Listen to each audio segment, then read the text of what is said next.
और ये जो प्रोज्झित शब्द है ना, इस शब्द के गर्भ में हित है। प्र उपसर्ग पूर्वक उत्हित से प्रोज्झित बना है, इसमें हित है, जिसमें विशुद्ध हितपरक धर्म की बात कही गई है। और जैसा कुछ क्षण पहले मैंने आपसे कहा ना, प्रभु के अतिरिक्त ये जीव कभी भी कहीं भी कुछ भी चाहे तो अपने लिए पीड़ा की ही व्यवस्था कर रहा है। पहले भी मैंने आपसे निवेदन किया था, यहां तो दुख भी दुख है भाई, और सुख भी कहीं ना कहीं दुख ही छोड़कर जाता है पीछे। थोड़ी देर का सुख बड़ी देर का दुख छोड़कर जाता है। तभी ध्रुवदास जी कह रहे हैं कि विषय चुगा जिन चुगे मन। वो जो काल रूपी बहेलिया है वो तो भाई विषय का चुग्गा डालता ही है, सबके सामने डालता है। कह रहे विषय चुगा जिन चुगे मन, चुगत कछुक सुख होई। जब तू चुगेगा तो बोले थोड़ी देर का सुख होगा। विषय में भी क्षणभंगुर रस तो है ना, अल्पकालिक रस तो विषय में भी है। ना हो तो कभी मन उसकी ओर आकर्षित नहीं होगा। कभी पहले आपसे मैंने संकेत किया था ना भाई, मन के पास बुद्धि नहीं है, मन को तो रस चाहिए। उसको आप भगवत रस नहीं दोगे तो वो विषय के रस के पीछे दौड़ेगा। मन को रस चाहिए, मन के पास बुद्धि नहीं है। मन को तो रस चाहिए, आप उसकी व्यवस्था कर दीजिए। आप लगाए रहेंगे उसको कथा कीर्तन में, भजन सत्संग में, सेवा सुमिरन में,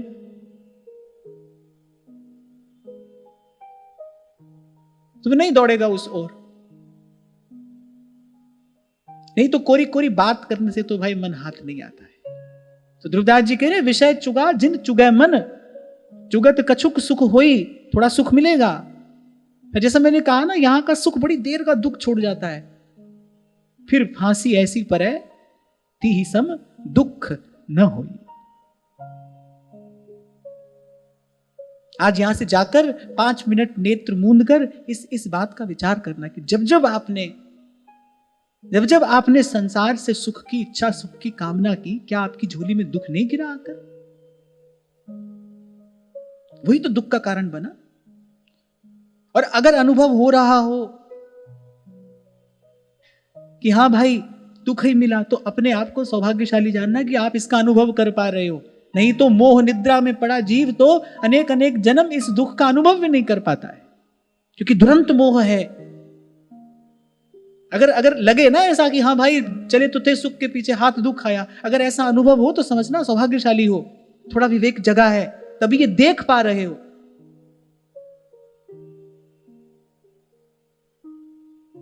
श्री काकभुसुंडी जी ने गरुड़ जी से यही तो कहा, यही विधि सकल जीव जग रोगी। अरे इन मानस रोगों से सभी जीव पीड़ित हैं, लेकिन कोई बिरले होते हैं जो अपने रोग को पहचान पाते हैं। क्योंकि मनोरोगी अपने आप को रोगी समझता ही नहीं, कहते मैं स्वस्थ हूं। सौभाग्यशाली कोई होता है जो अपने रोग को पहचान पाता है।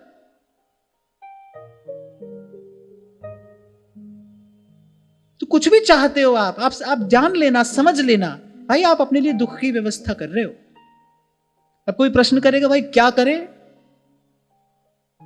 यहां कुछ चाहिए मत, चाहो मत। ये जो चाह है ना, ये बड़ी अमूल्य है। इस चाह को प्रभु को निवेदन करो, वो चाहने से वो मिल जाते हैं। इच्छा मत करिए, अरे भाग्य का लिखा झूली में आ गिरेगा। रसिक अनन्य नृपति स्वामी श्री हरिदास जी महाराज कह रहे अन्न मांगे आगे आवेगा, आ ही जाएगा।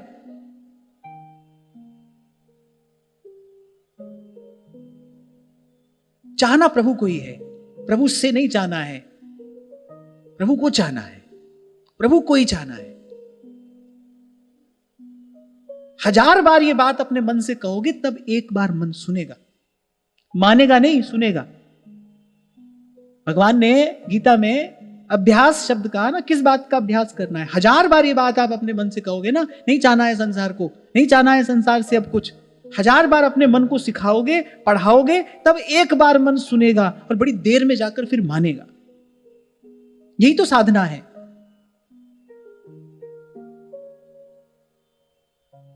इसलिए जब हम मानस जी का चिंतन कर रहे थे तो मैंने कहा था कि सुनकर फिर अपने मन को भी सुनाना, कथा पूर्ण तभी होगी।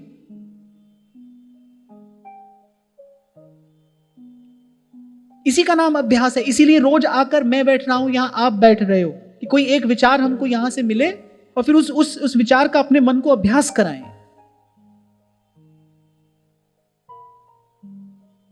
सबसे पहले यही बात श्रीमद् भागवत में कही गई है कि भाई इसमें निष्कपट धर्म की बात है। निष्कपट धर्म माने विशुद्ध भक्ति,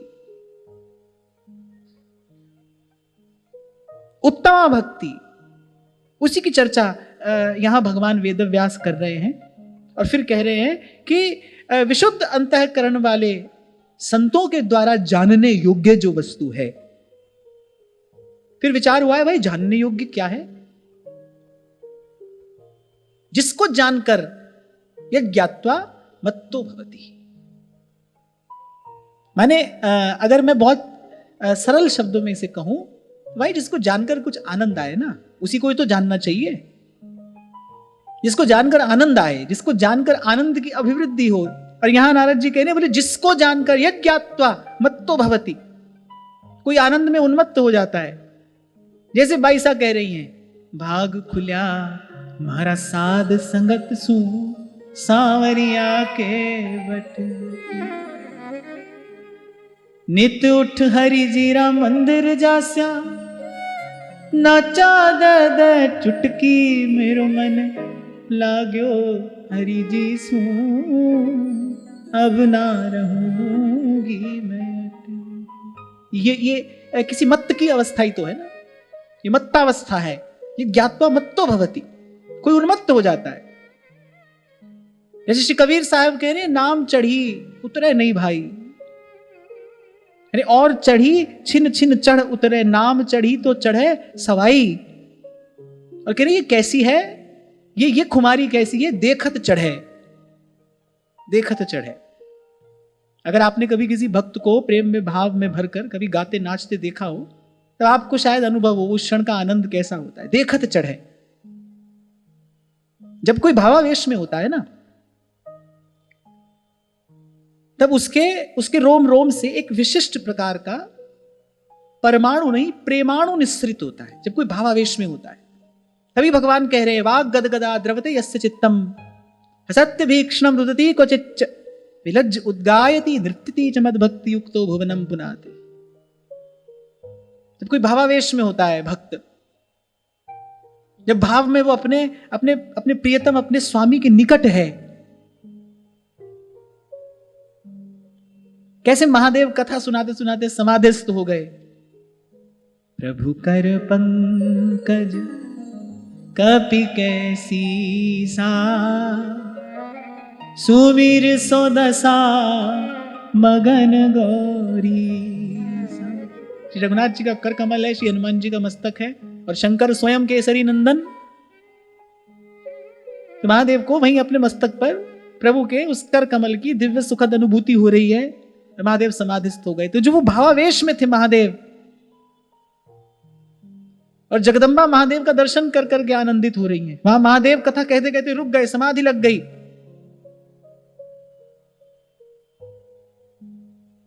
और जगदम्बा को जो आनंद कथा श्रवण करने में आ रहा था, वैसा ही आनंद महादेव की उस अवस्था का दर्शन करने में भी आ रहा है, भाव में मग्न।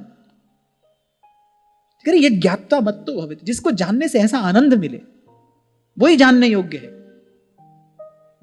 अरे उस दिन यही तो मैं आपसे कह रहा था, संसार की कोई भी बात जान लो, कांटे की तरह भीतर जाकर चुभती है। दो लोग आपस में बैठे हैं, मैंने आपसे कहा था ना भाई, अंत में व्यक्ति दुखी होता है। अपने दुख से दुखी होता है, दूसरे के सुख से दुखी होता है, दुखी होता है। संसार की कोई भी चर्चा, कोई भी वार्ता मन में विक्षेप पैदा करती है, आनंद नहीं विक्षेप। हाँ, पर यह है कि मोह निद्रा में सोया जीव इस बात का अनुभव नहीं कर पाता, लगा रहता है निंदा में, पिसुनता में। ध्यान रखना, कथा का अमृत भी कान से पिया जाता है। पिबंती ये भगवत आत्मनः सताम कथामृतम श्रवण पुटेषु समृतम। कथा का अमृत भी कान से ही पिया जाता है, और संसार की विषैली वार्ता भी कान से ही भीतर जाती है। ये जो सुनना है ना, श्रवण जो है, इसका बड़ा गहरा प्रभाव आपकी चेतना पर पड़ता है। सुनने का, देखने से भी ज्यादा सुनने का। बड़ा गहरा और बड़ा गंभीर प्रभाव आपकी चेतना पर पड़ता है। इसलिए सबसे पहले भगवान ने इसी इंद्रिय को भक्ति में लगाने की बात कही है, श्रवणम। भाई कथा सुनो, सबसे पहले कान को ही भक्ति में लगाने की बात क्यों की? क्योंकि सबसे अधिक संसार यहीं से जाता है भीतर, विषय की वार्ता सुन सुनकर फिर विषय का आकर्षण होता है। विषय की बात सुनकर विषय का आकर्षण होता है, फिर विषय का चिंतन होता है, और चिंतन गाढ़ा हो जाए तो संस्कार बन जाता है, संस्कार स्वभाव हो जाता है।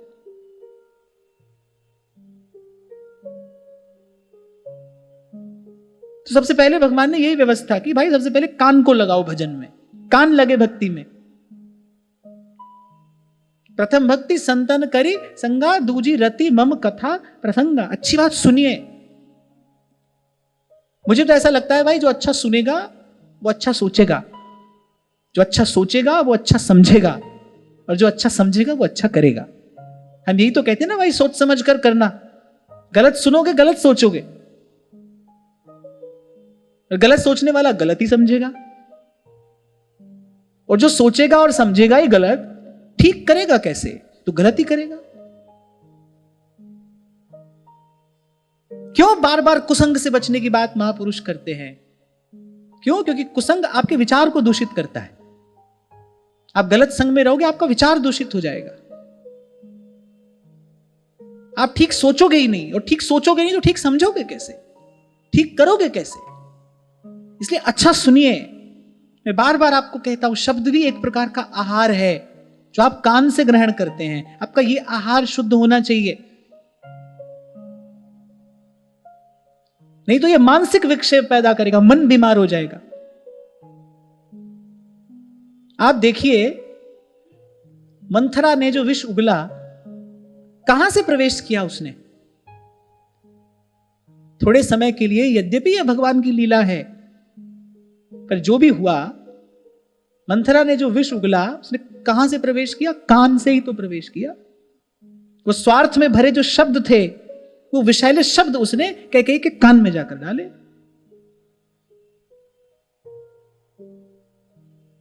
और भरत जैसे महाभागवत को गर्भ में रखने वाली कैकेयी, और एकाएक श्री राम को भरत जी से भी अधिक स्नेह करने वाली श्री कैकेयी एकाएक क्या कह बैठी, क्या निर्णय ले लिया?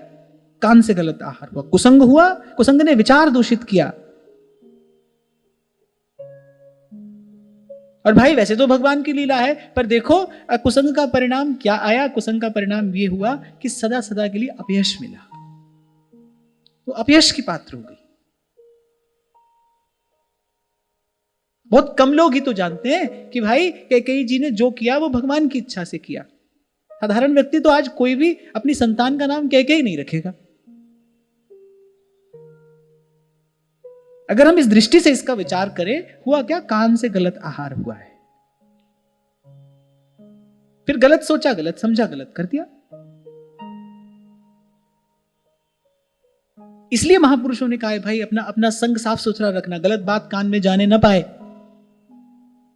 इसलिए आपको सुना रहा था उस दिन श्री गिरिराज वाले राधा स्मरणीय पंडित श्री गया प्रसाद जी महाराज की बात। वो तो कहते थे खूब खाए ले, खूब सोए ले, और खूब भजन करे। तो बोले काउदिना भजन में मन ना लगे तो बोले चादर तान के भले सो जाए, पर संसार की वार्ता ना करे, संसार की चर्चा ना करे।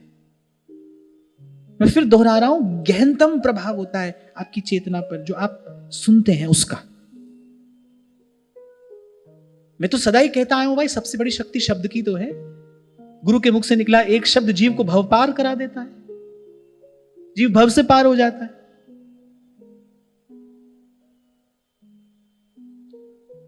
तो निष्कपट धर्म है, और इसमें उसकी चर्चा है जो महापुरुषों के द्वारा, विशुद्ध अंतःकरण वाले संतों के द्वारा जानने योग्य है। तो जानने योग्य वस्तु क्या है भाई? जिसको जानकर आनंद आए। यद् ज्ञात्वा मत्तो भवति, और फिर कहा स्तब्धो भवति, जिसको जानकर ये मन की उठापटक खलचल सब समाप्त हो जाए, परम शांति प्राप्त हो जाए। जिसको जानकर, यद् ज्ञात्वा मत्तो भवति स्तब्धो भवति। स्तब्ध माने निष्क्रिय नहीं, शांत।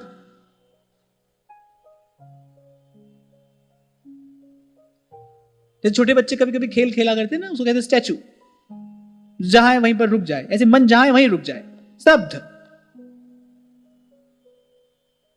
और ये जो स्तब्धता है, एक स्तब्धता तमोगुण जन्य होती है, एक स्तब्धता सतोगुण जन्य होती है। तमोगुणी व्यक्ति भी पड़ा रहता है, वो उसको भी हिलना डुलना अच्छा नहीं लगता।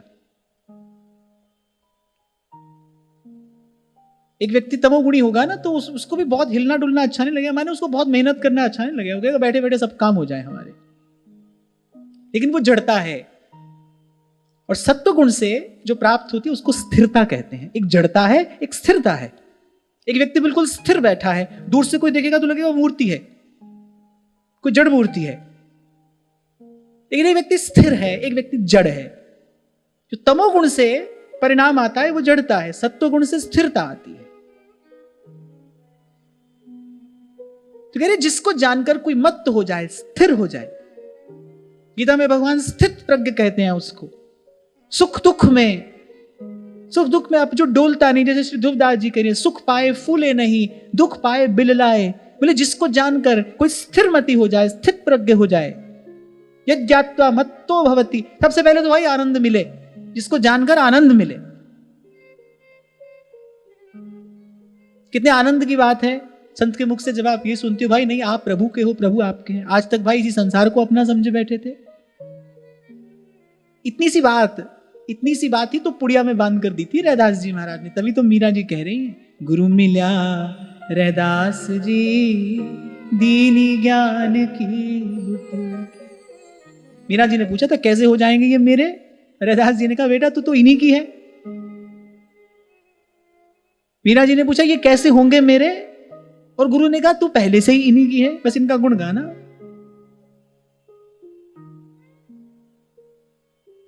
बस इतनी सी बात गुरु के मुख से सुनी, आनंद आ गया, आनंद आ गया।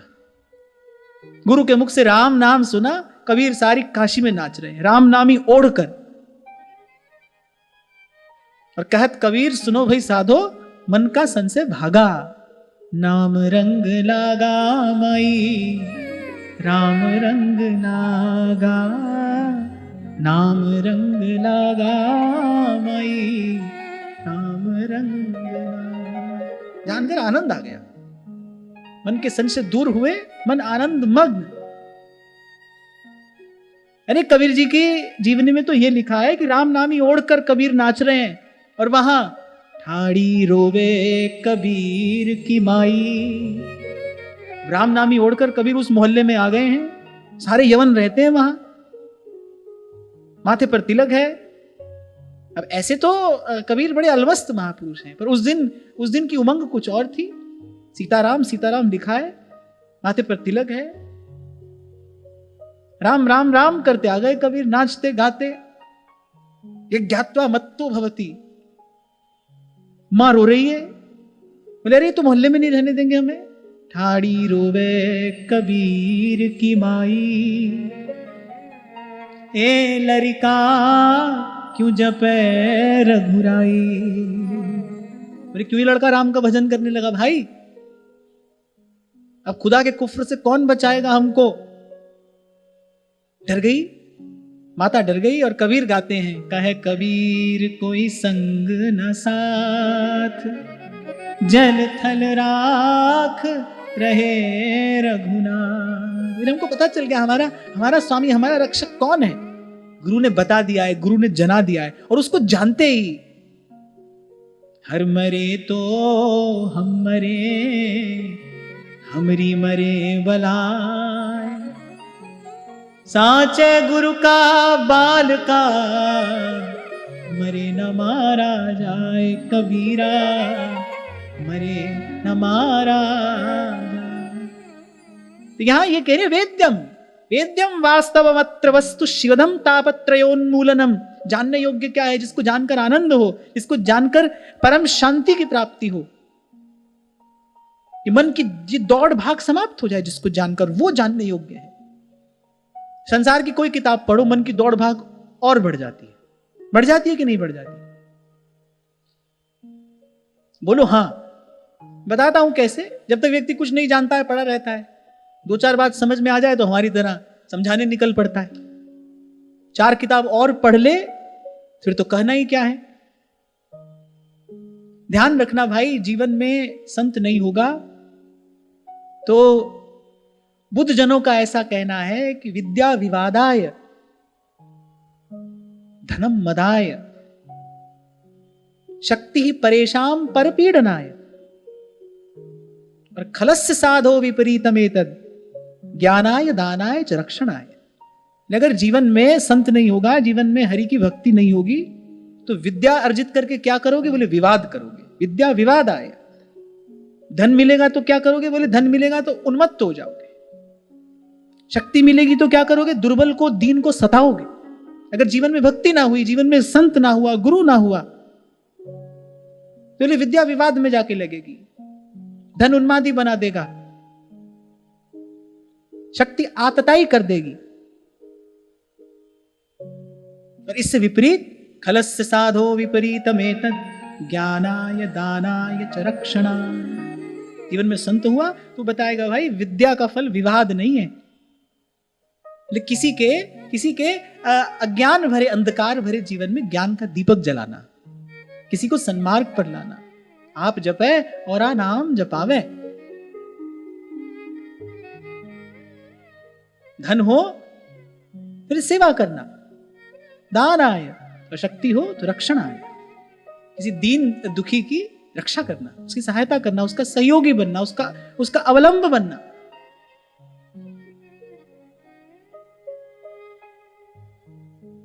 तो यहां जो ये शब्द भगवान वेदव्यास कह रहे हैं ना, वेद्यम, जानने योग्य वही है, वही एक। नहीं तो भाई यहां कुछ भी जानोगे कहीं और चल पड़ोगे। मुझे याद आ रहा है कुछ समय पहले इसी एक हमारे बालक ने मेरे पास में मुझे कहा, मुझे बात बहुत अच्छी लगी। उसने कहा कि बस ये जो आपने थोड़ा सा हमको बता दिया है ना, ये हमारे हैं, हम इनके हैं, अब इसके अलावा कुछ और जानना नहीं है। हमको जानने से डर लगता है और कुछ जानना नहीं चाहते हैं, क्योंकि जो भी कुछ अन्य जानना है वो मन में उत्पात करता है भाई, वो मन में विक्षेप करता है। मैं तो आपको अपना एक अनुभव बता रहा हूं कि जब संगीत शास्त्र का बिल्कुल भी ज्ञान नहीं था, तब कोई ऐसे भाव में भरकर भी गा रहा होता था ना, हमको लगता था कितना बढ़िया है, हम भी उसका आनंद ले लेते थे। थोड़ी 2-4 बात हमको समझ में आ गई, तब सामने वाले में कोई गलती हो तो तुरंत समझ में आती, बोली हाँ तो गलती हो गई। अब उस गलती होने से हुआ क्या? वो तो गलत है ही, तुम तो उसको ठीक कर नहीं सकते। हुआ क्या? तुम्हारे रस में बिरस हो गया। तुम नहीं जानते थे तो खूब आनंद लेते थे, 4 बात समझ में आ गई तो यहां वहां दोष दिखाई पड़ता है, दोष दर्शन होता है। अब क्या करें? कुछ जाना ही नहीं, सब जानिए, पर जानने से पहले ये जान लीजिए, सब जानिए पर जानने से पहले ये जानना बड़ा आवश्यक है। सोई कवि कोविद सोई रणधीरा, जो छल छाड़ी भजै रघुवीरा, जो छल छाड़ी भजै। जितनी भी विद्याएं हैं इन सब की सफलता भगवान के चरणों में पहुंच जाने में है। बस ये पहले ये जान लीजिए, भगवान के बिना तो भाई कोई भी वस्तु, किसी भी प्रकार का ज्ञान, कोई भी कर्म अंत में उत्पात का ही कारण बनता है। तो बड़ी सुंदर बात यहां भगवान वेदव्यास ने कही, आरंभ में ही। पहले हम इसमें निरूपण करेंगे निष्कपट धर्म का। धर्मः प्रोज्झित कैतवोत्र परमो निर्मत्सराणाम सता। और निर्मत्सर, विशुद्ध अंतःकरण वाले जो संत हैं, उनके जानने योग्य जो वस्तु है, उसकी बात हम इस ग्रंथ में करेंगे। और वस्तु कैसी है? शिवदम, शिवम ददाति शिवदम। शिव अर्थात कल्याण, जो कल्याण कराने वाली है। भगवान शंकराचार्य कहते हैं ना, चिदानंद रूपः शिवोहम शिवोहम। तो मैंने देखा एक बार कोई अपने ही सर पर बेलपत्र चढ़वा रहे हैं या पीछे ये बज रहा है, चिदानंद रूपः शिवोहम शिवोहम। भगवत पाद शंकराचार्य का ये विचार नहीं है। मनोबुद्धिरहंकार चित्तानि नाहम न च श्रोत्र जिह्वे न च घ्राण नेत्रे न भूमिर्न व्योमस् न तेजो न वायु चिदानंद रूपः शिवोहम शिवोहम। वो तो अपने कल्याण की उद्घोषणा कर रहे हैं। ब्रह्मविद ब्रह्मैव भवति, सोई जाने जिहि देहु जनाई, जानत तुम्हें हुई जाई। मंगल स्वरूप कल्याण स्वरूप प्रभु को जानने वाले का भी तो मंगल हो जाता है, उसका भी तो कल्याण हो जाता है। तो यहां तो निर्वाण षटक में भगवत पाद शंकराचार्य अपने कल्याण की उद्घोषणा करे, भाई हमारा कल्याण हो गया है, हमारे सब भ्रम दूर हो गए हैं, हमको वो विमल ज्ञान प्राप्त हो गया है। हाँ, तो हम एक शब्द पर चर्चा कर रहे हैं, वेद्यम, जानने योग्य वस्तु। जानने योग्य वस्तु कौन सी है? सबसे पहले तो जिसको जानकर आनंद हो, आनंद हो, मन का विक्षेप बढ़े नहीं, शांत हो। और फिर स्थिरता, स्थिरता की प्राप्ति हो। मत्तो भवति स्तब्धो भवति। और फिर अंत में देवर्षि कहते हैं आत्मा रामो भवति। आत्मा रामो भवति, आत्मा रामो भवति अर्थात जो असंग हो जाए। कोई पूछे ना सत्संग का फल क्या है, किस लिए किया जाना चाहिए सत्संग? सत्संग सिखाता है सबके संग रहते हुए असंग कैसे रहना है, यही सत्संग का फल है। सबके संग रहते हुए असंग कैसे रहना है। सबके संग तो रहना ही पड़ेगा भाई, हम संसार में हैं, सबके संग रहना पड़ेगा, सबके संग भी रहना पड़ेगा और सौहार्द से रहना पड़ेगा, नहीं तो फिर अपने लिए कांटा बो दोगे। सबके संग रहना पड़ेगा, इस भाव से रहना पड़ेगा, सोई सेवक जाके असी मति न टरई हनुमंत। मैं सेवक सचराचर रूप राशि भगवंत।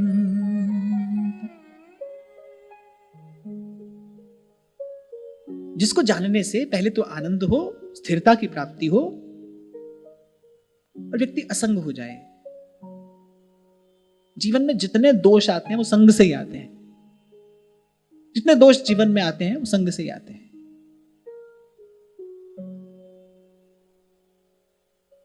और तत्वज्ञ महापुरुष बड़े सरल शब्दों में बात करिए, बड़ो कुसंग शरीर निज जामे भरे विकार। कुछ ऐसा हो जिससे बार बार मिलने वाले इस शरीर से भी पीछा छूट जाए। हम अपने सहज स्वरूप में, अपने वास्तविक स्वरूप में, हमारे आचार्य के अनुसार हम अपने सखी स्वरूप में स्थित हो जाएं। इस पंच भौतिक देह से कुदेहज जो मल है उससे भी तो छुटकारा हो। सबसे बड़ा कुसंग तो यही है। मीरा जी इसी का ही तो अनुभव कर रही हैं जब कहती हैं कहा करूं कछु बस नहीं मेरो, पाख नहीं उड़ जावन की, पाख नहीं उड़ जावन की। कह रहा है ना कोई, प्राण पिंजरे में कैद मन सांवरिया के पास। ये जो प्राण है ये शरीर रूपी पिंजरे में कैद है। प्राण पिंजरे में कैद, मन सांवरिया के पास, मन सांवरिया के पास है। ये भी तो कुसंग है। महापुरुषों ने अंत में इससे भी तो पीछा छुड़ाने की बात ही तो कही है।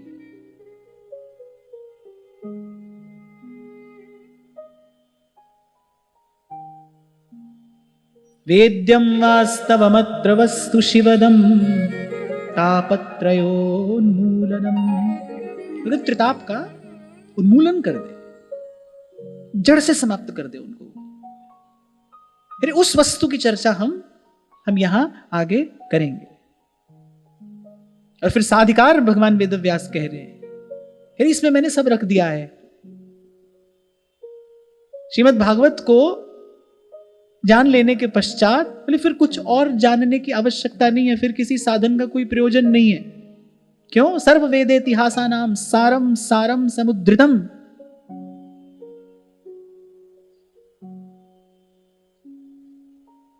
एक बात यहां से समझनी है, श्रीमद् भागवत क्यों श्रेष्ठ है?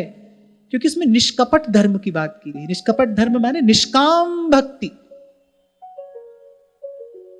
और ये उसी को प्रदान करने वाली है। यस्याम वै श्रूयमाणायाम कृष्णे परम पुरुषे भक्तिरुत्पद्यते, ये उसी विशुद्ध भक्ति को प्रदान करने वाली भी है। श्रीमद् भागवते महामुनि कृते किं वा परैरीश्वरः सद्यो हृद्यवरुध्यतेऽत्र कृतिभिः शुश्रूषुभिस्तत्क्षणात्। तो कह रहे भाई इसकी महिमा सुन लो। कह रहे इसको जानने की इच्छा मात्र होते ही, वो ध्यान से सुनना, मैं श्लोक का अभिधार्थ आपको बता रहा हूं, शब्दार्थ। कह रहे इसको जानने की इच्छा मात्र होते ही सद्यो हृदयवरुध्यते, मेरे भगवान हृदय में बंदी बनकर बैठ जाते हैं। भागवत में प्रवेश करने से पहले भागवत का प्रसाद बता रहे हैं, भाई क्या क्या इसकी महिमा है, क्यों ये श्रेष्ठ है। कह रहे इसको जानने की इच्छा भी हो जाए, केवल मन में इच्छा हो कि हम भी श्रवण करें, हम भी जाने, कह रहे केवल इतनी इच्छा से ही भगवान हृदय में आकर बैठ जाते हैं। ये इसका परम प्रसाद है। और फिर भगवान वेदव्यास कह रहे हैं तत्क्षणात्, उसी क्षण। आज जहां से चर्चा आरंभ हुई, देखो भाई संपत्ति तो श्रद्धा और विश्वास है। महापुरुषों के वचनों में, शास्त्र के वाक्यों में जितनी श्रद्धा, जितना विश्वास होगा, उतना उसका फल प्रत्यक्ष होगा। इसलिए मैंने कहा कि साधन करके अर्जित क्या करता है कोई? श्रद्धा और विश्वास ही अर्जित करता है। एक है जो ठीक से सुन ही नहीं पा रहा है, एक है सुनता तो है पर समझता नहीं है, पर एक है सुनते ही ग्रहण करता है, श्रुतिधर है, सुना और ग्रहण कर लिया। जय श्री हित हरिवंश लाल ललना मिल हियो सिरावत मोर, नवलदास जी के मुख से व्यास जी ने सुना। सुनते ही व्यास जी ने कहा कि भाई ये प्रेम की ऐसी अद्भुत अलौकिक अनिर्वचनीय स्थिति, ये शब्द किसके हैं? केवल सुना, समझ गए कि भाई ये कौन से धरातल पर कोई कह सकता है, गा सकता है। दौड़कर आ गए, पीछे मुड़कर देखा ही नहीं। नवलदास जी ने कहा चलेंगे वृंदावन, बोले चलेंगे नहीं, चलिए अभी चलिए, और दौड़कर आ गए। क्यों? क्योंकि उनके पास श्रद्धा और विश्वास की संपत्ति है। उजला करती है मन, जो श्रद्धा है मन को उजला करती है। श्रद्धालु व्यक्ति सहज ही कृपा का पात्र हो जाता है। हम देखते हैं, अपने जीवन में अनुभव करते हैं, कभी कभी कोई श्रद्धालु होता है, उसका हमारा कोई परिचय नहीं है, कोई परिचय नहीं है, श्रद्धालु है, बस ऐसी कहीं मिला, लेकिन बड़ी श्रद्धा से उसने प्रणाम किया है। उसके प्रणाम को देखकर सहज ही मन से एक शुभ कामना, एक मंगल कामना स्फुरित हो जाती है। उसकी श्रद्धा को देखकर उसकी श्रद्धा ने ले लिया आशीर्वाद, बिना किसी परिचय के उसकी श्रद्धा ने आशीर्वाद ले लिया। पात्र बनाती है श्रद्धा, उज्जवल श्रद्धा भगवत कृपा का पात्र बनाती है।